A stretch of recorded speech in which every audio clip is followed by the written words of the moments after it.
예전에 TV 프로그램 중에 믿거나 말거나 라는 프로가 있었습니다. 이 프로를 기억하시는 분들은 어느 정도 연세가 되셨다라는 것을 의미할 텐데요. 그 프로그램은 세상의 온갖 진귀한 일들을 소개하면서 마지막에 그 진행하는 사람이 이러한 멘트를 하면서 그 프로그램을 마무리합니다. 못 믿으시겠다고요? 그건 여러분의 몫입니다. 믿거나 말거나 말이죠.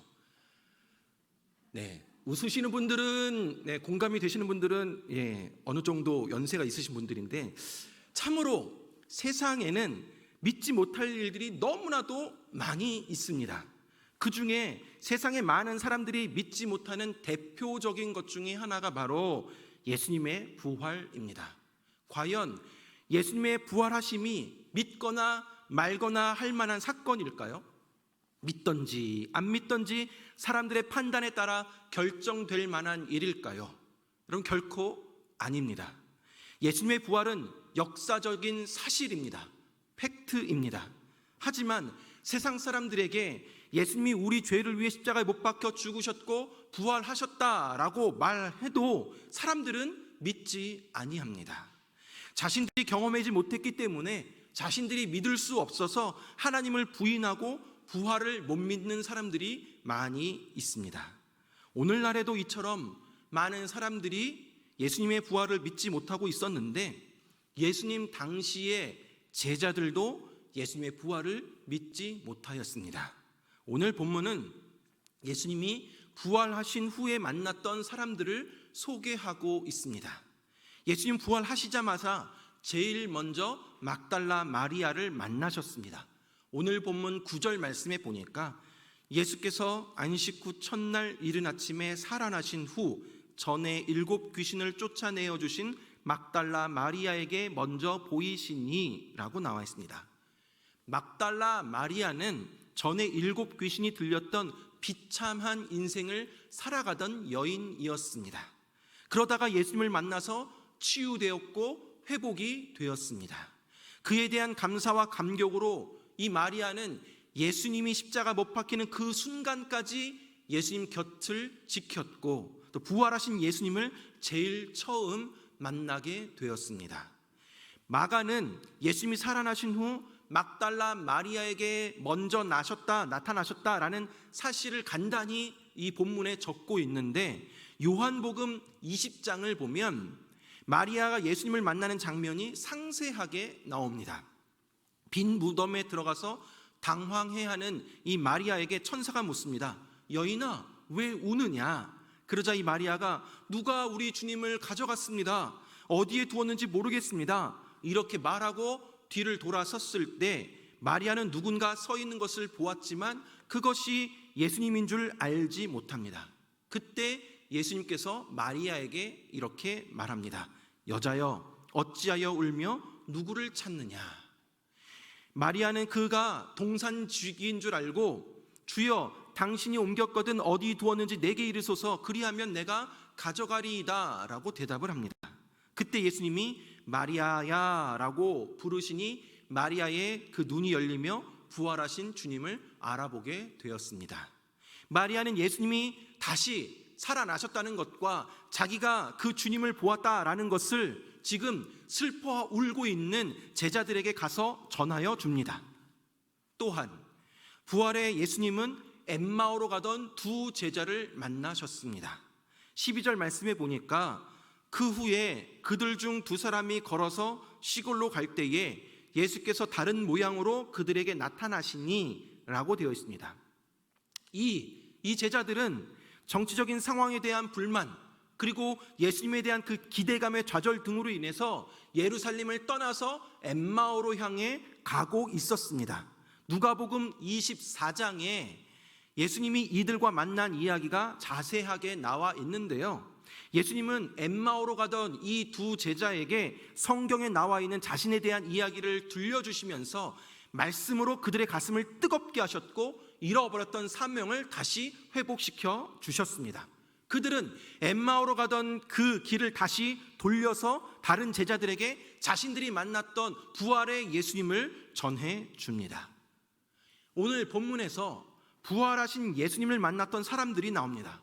여러분, 예수님이 부활하셨다라고 해서 다른 특이한 사역을 하신 것이 아닙니다. 살아 계실 때나 부활하셨을 때나 똑같은 일, 똑같은 사역을 하셨습니다. 부활하신 주님은 슬피 울고 있던 막달라 마리아를 찾아오셨고 낙심이 되어 엠마오로 가던 두 제자를 만나 주셨습니다. 부활하신 예수님은 전과 같이 아픈 자, 병든 자, 가난한 자, 울고 있는 자, 두려움에 떨고 있는 자, 소명을 잃어버린 자, 위로가 필요한 자들에게 다가가셨습니다. 그리고 부활의 주님을 만났던 이들은 평안을 누리게 되었고 다시금 회복이 되어져서 그 주님을 증거하는 삶을 살게 되었습니다.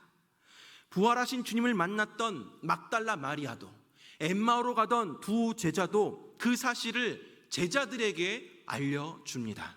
자신이 만났던 부활하신 예수님을 제자들에게 알려줍니다. 그런데 제자들은 어떠한 반응을 합니까?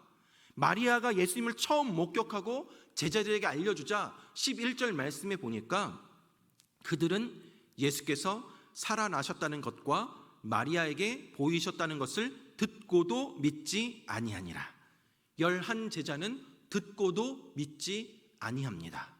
엠마오로 내려가던 제자들이 예수님이 들려주신 말씀에 가슴이 뜨거워지고 난 후에 다시 되돌아와서 한 걸음에 제자들에게 예수님이 부활하셨다는 사실을 알려주었습니다. 그런데 13절 말씀 보십시오. 13절 말씀에 보니까 두 사람이 가서 남은 제자들에게 알리었으되 역시 믿지 아니하니라 라고 나와 있습니다. 이 제자들은 두 제자의 말도 믿지 않았습니다. 이미 예수님은 제자들에게 죽기 전에 여러 차례 자신이 사흘 만에 다시 살아날 것을 가르쳐 주었습니다. 마가복음 8장 31절 말씀에 보면 인자가 많은 고난을 받고 장로들과 대제사장들과 서기관들에게 버림받아 죽임을 당하고 사흘 만에 살아나야 할 것을 비로소 그들에게 가르치시되 라고 나와 있습니다. 예수님은 분명히 다시 살아나실 것을 제자들에게 가르쳐 주셨습니다. 그러나 제자들은 예수님이 이미 부활에 대해 말씀하신 것도 믿지 않았을 뿐만 아니라 예수님의 부활을 목격했던 마리아와 두 제자의 이야기도 믿지 않고 있습니다. 예수님의 부활 소식을 전해들은 이 제자들의 태도가 이해가 될 수 있는 것은 부활은 보통 사람들이 쉽게 받아들일 수가 없는 인간의 이성의 한계를 뛰어넘는 놀라운 사건이기 때문입니다. 그래서 저자 마가는 믿지 아니하니라 라는 말을 반복해서 사용하면서 예수님의 부활 소식을 전해주어도 제자들이 믿지 않는다는 것을 다른 복음서보다 더 강조하고 있습니다. 그러자 부활하신 예수님께서 제자들에게 나타나셔서 어떻게 하십니까? 14절을 보십시오. 14절 말씀에 보니까 그 후에 11 제자가 음식 먹을 때에 예수께서 그들에게 나타나사 그들의 믿음 없는 것과 마음이 완악한 것을 꾸짖으시니 이는 자기가 살아난 것을 본 자들의 말을 믿지 아니함일러라 라고 되어 있습니다. 예수님은 제자들이 믿음 없는 것과 마음이 완악한 것을 꾸짖으셨습니다. 지금 예수님의 제자들은 예수님이 부활하셨다라는 증거가 부족해서 믿지 않는 것이 아닙니다. 그들이 예수님의 부활을 사실로 받아들이지 못했던 것은 믿음이 없기 때문이며 마음이 단단하게 굳어있기에 증거하는 사람들의 말을 믿지 않았습니다. 자신의 눈으로 보고 귀로 들은 것만 믿으려고 하는 완고함, 다른 사람들이 경험한 것을 믿지 아니하려는 닫힌 마음 때문이었습니다. 여러분, 오늘날도 마찬가지입니다. 사람들은 부활을 믿을 수 없다라고 합니다. 그들은 예수님의 부활을 신화적인 사건이라고 생각을 합니다. 과학적인 법칙에 맞지 않는다라고 생각을 합니다. 이성과 경험에 위배된다라는 것입니다. 세상 사람들에게 하나님은 있다고, 예수님은 우리의 죄를 위해서 십자가에 못 박혀 죽으셨고 부활하셨다라고 말하고 있지만 사람들은 안 믿습니다. 사람들이 왜 진정 부활을 믿지 아니할까요? 증거가 부족하고 비이성적이고 비과학적이라 그럴까요?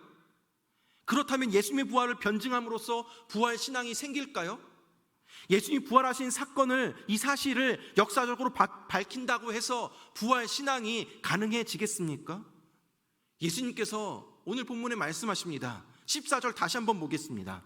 그 후에 11 제자가 음식 먹을 때에 예수께서 그들에게 나타나사 그들의 믿음 없는 것과 마음이 완악한 것을 꾸짖으시니 이는 자기가 살아난 것을 본 자들의 말을 믿지 아니함일러라 라고 하십니다.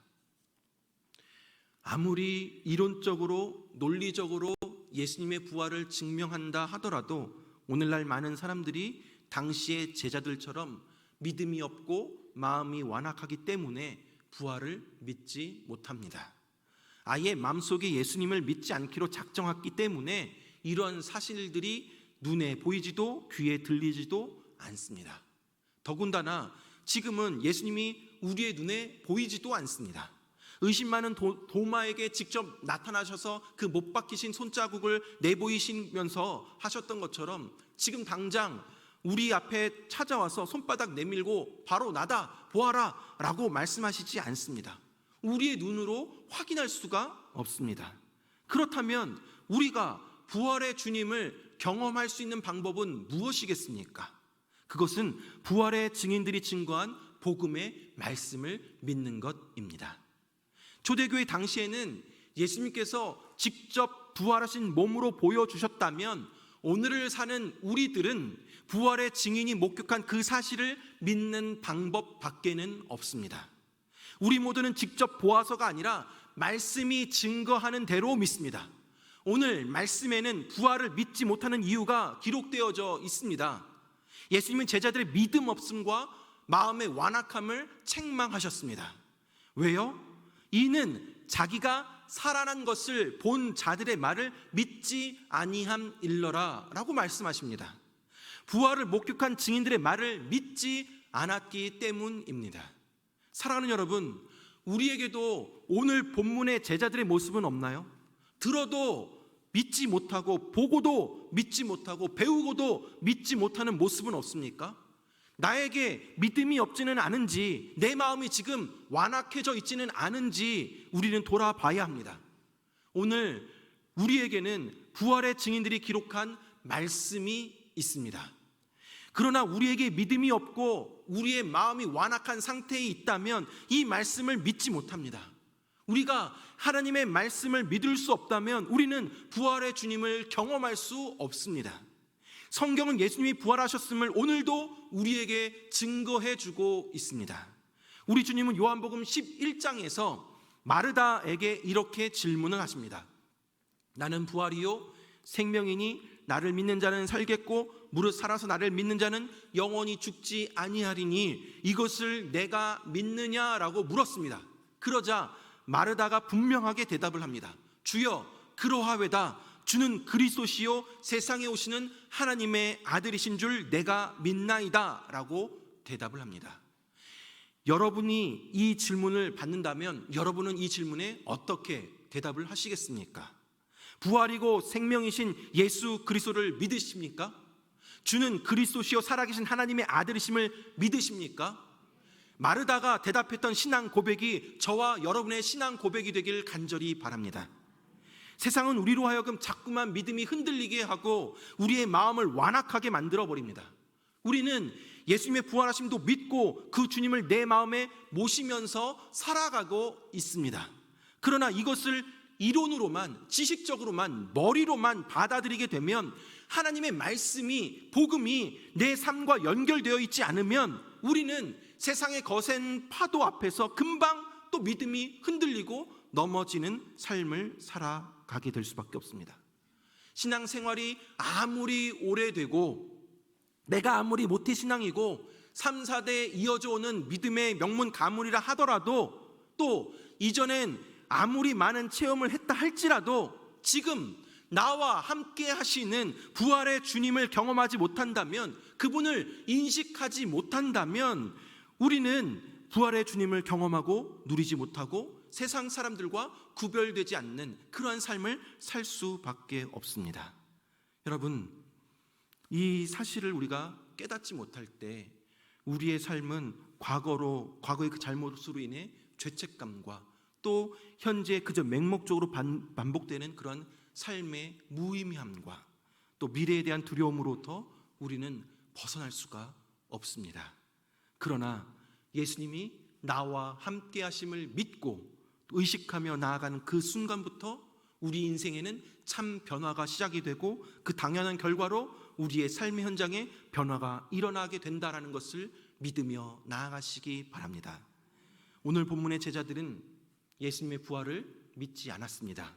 그러나 그들이 부활의 주님을 만나고 주님을 주님으로 인식하게 되는 그 순간 그들은 자신이 무엇을 잘못했는지 깨닫게 되었고 또 무엇을 해야 하는지 확실히 알게 되었습니다.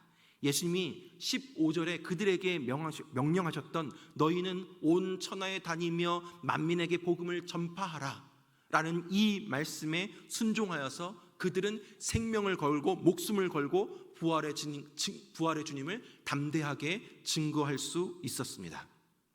예수님의 부활을 권능 있게 전하는 자들로 그들의 삶이 변화가 되었습니다. 사랑하는 여러분, 부활주의를 맞이하며 다시금 우리의 신앙을 돌아보기를 원합니다. 오늘 사는 우리도 부활의 주님을 만나야 합니다. 이미 예수님을 만난 분도 있지만 우리 가운데 혹시나 막달라 마리아처럼 인생의 시련 앞에 눈물 흘리고 있는 분이 있다면, 또한 엠마오로 가던 제자들처럼 교회와 사회에 대한 그 기대가 무너져서 어디론가 벗어나서 잠수 타고 싶은 분이 있다면, 인생의 중요한 문제가 여전히 잘 해결되지 않아서 좌절 가운데 있다면 지금 이 시간 부활의 주님을 만나시기 바랍니다.